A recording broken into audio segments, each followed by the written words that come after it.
is still early, just the first quarter. But you start prorating the numbers, and we might be in for some history. I mean, that last run puts him over 100 yards already, and we've still got 3 quarters to go.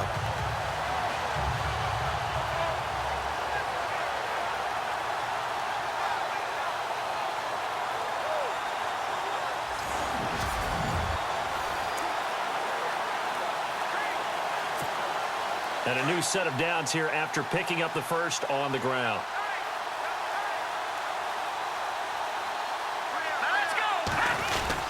They'll run here with Ingram. Look at the spin. And he'll work his way closer to the goal line as he's got 5 down to the 3.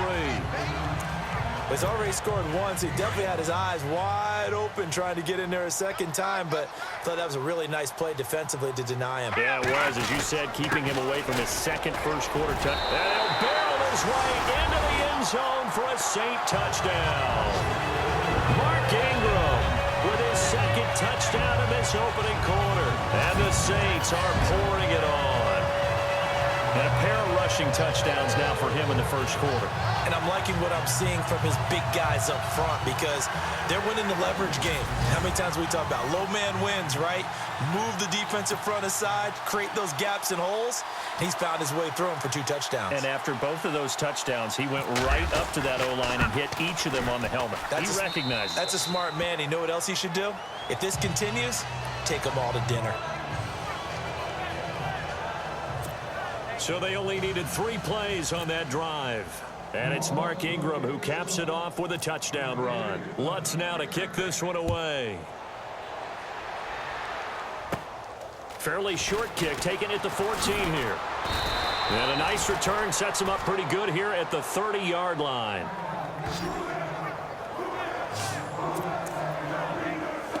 Carolina getting set to take the field.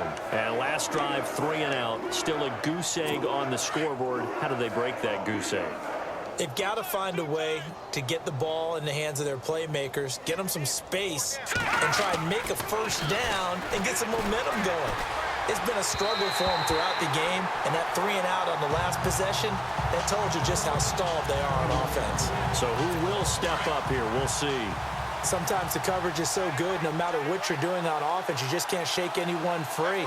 They try their best to find someone open, but they took away every passing alley, every angle, and shut the play down.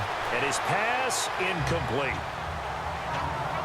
You know, every time we talk with people about the most important quality for a quarterback to have in the NFL, what do they usually cite? Arm strength. Yeah, and that's really way down on the list. Accuracy is one of the bigger ones, maybe the foremost one. That's what he needed on that play. They'll tussle for it, and this is going to be caught. They convert on third with a gain of 22. Well, we always hear about the connections some quarterbacks have with certain receivers. I think this guy has a connection with just about everyone. Didn't mind throwing it in there against double coverage to him. Shows some confidence, supreme confidence. Big-time confidence that he would make the play for him, and he did. And they've got it here with a first down.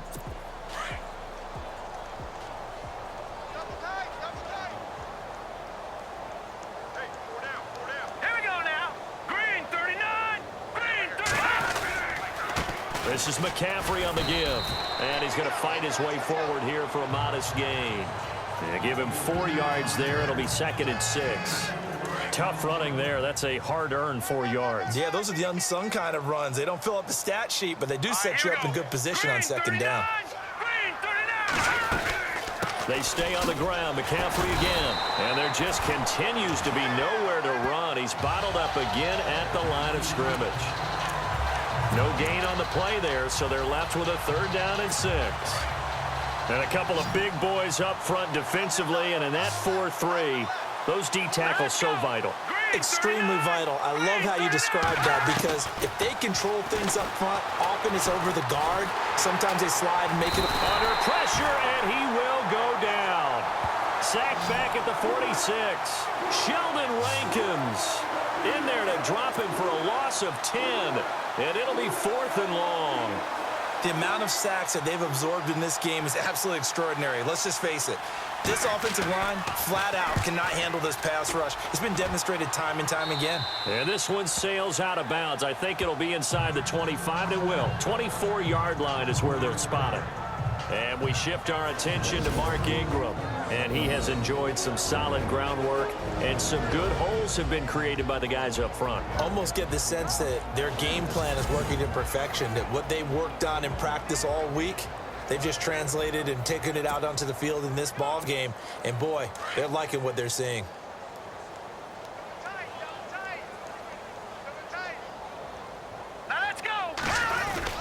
The drive starts here with a carry by Ingram. And now running right through it. And they're able to get this one across the 35.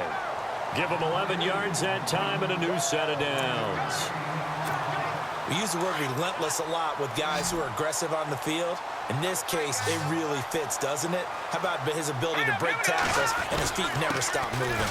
Again, they'll run with Ingram. And he's got some space here. And able to get this one across the 45 before he's brought down. They pick up 12 on the play there, and they move the chains. That's another nice run, and I have to tell you, some of the coaches that I played for, their philosophies were always different when they see a guy running the ball well. Some of them wanted to immediately go to play action and throw it now because it's wide open. While other coaches said, you know something? Until they stop him, that big boy's going to keep getting the football. And that might be the direction that they're going to go right now. 12 yards on back-to-back plays there, and that's another first down.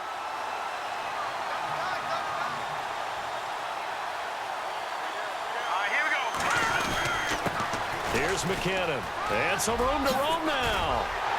And he'll be brought down somewhat awkwardly here, and a late flag as well. I think this one's going to be a face mask. Personal foul. Face mask. Defense.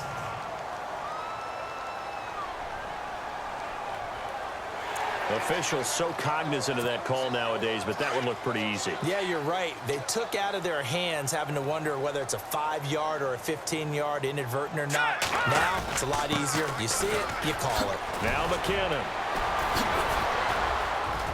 And he'll take it into the end zone for the Saints touchdown.